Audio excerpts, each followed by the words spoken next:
Welcome to another episode of Resortera Wave. Literally just hours before this match between the U.S. and Mexico, but I wanted to record it and see really, quick observations on the game, what to expect.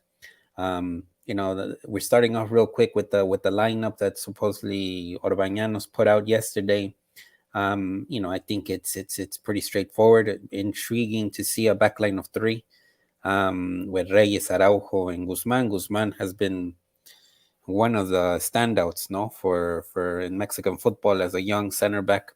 Already showed a lot of potential in the youth Mexican national teams and in Cholos as well, and now in Monterrey, where there's a lot of demand to win.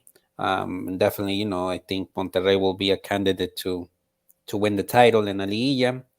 They'll also probably be a candidate to win the League's Cup, I think, Monterrey. So it's a good setting for Guzman that he's getting all the minutes, especially after the departure of Montes and that he's taking charge of them.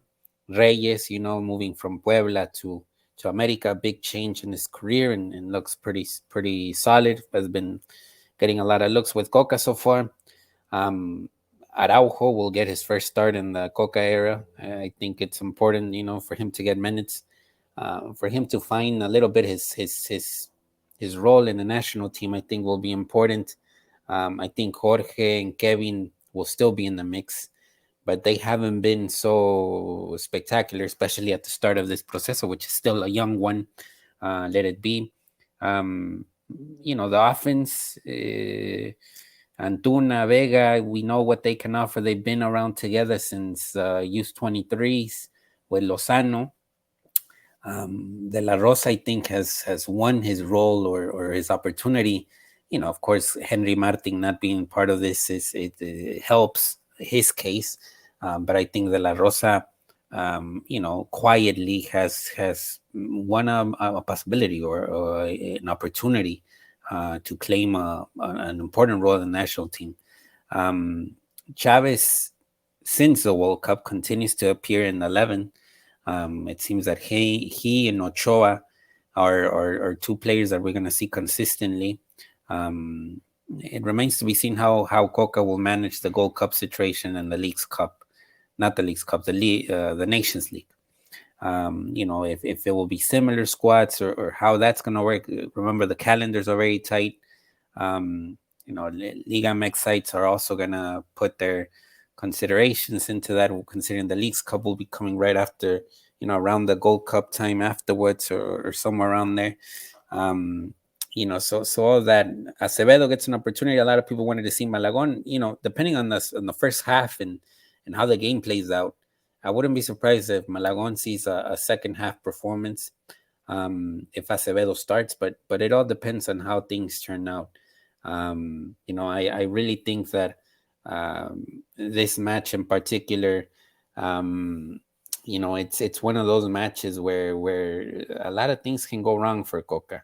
If they win, they'll probably criticize the style, but if they lose, I think there will be more doubts about his tenure, no, and his tenure hasn't started so well, especially after getting the draw against Jamaica at Estadio Azteca, no, and it's not a good symptom. Like I said in past episodes, my diagnosis of the current state of the national team lies a lot in the individual performances and how the players take on the responsibilities of being leaders, of being important players in the national team. I feel that the team needs discipline. And I don't know if Coca will be the adequate person to do that. No, I really think someone else will come into the picture before the 2026 World Cup,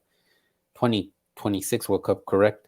And changed it up a little bit, mix it up, do something, because as much as he's looking like, this is the start of a new era, for me, it's very, very.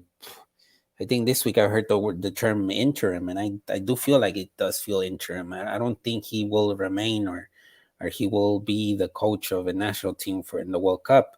But that remains to be seen. See if he starts getting results today, then gets the results in the Nations League, and then of course in the Gold Cup. But this team really needs a figurehead that will change the dynamic of things, that will mix, will need some type of charge or I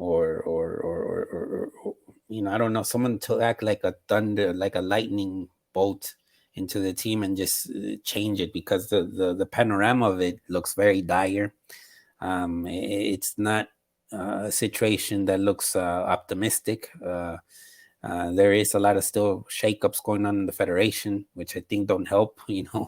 If it's the whole project or the organization is complete, I think it will probably be complete at the end of the summer, in the sense of who's in charge of the youth national teams, who's right beside Sares Parga and all that kind of stuff. So the fact that the organization inside the national team is still incomplete, I think puts this national team in a bad scenario right now. I do feel that expect the worst. Not much can be said about the situation, but we'll see tonight. I think it's one of those opportunities. I think before recording this episode, the prior one, I said a lot about Henry Martin. This was his game. This was the game that he had to prove something, that he deserves to be the starting striker for the national team.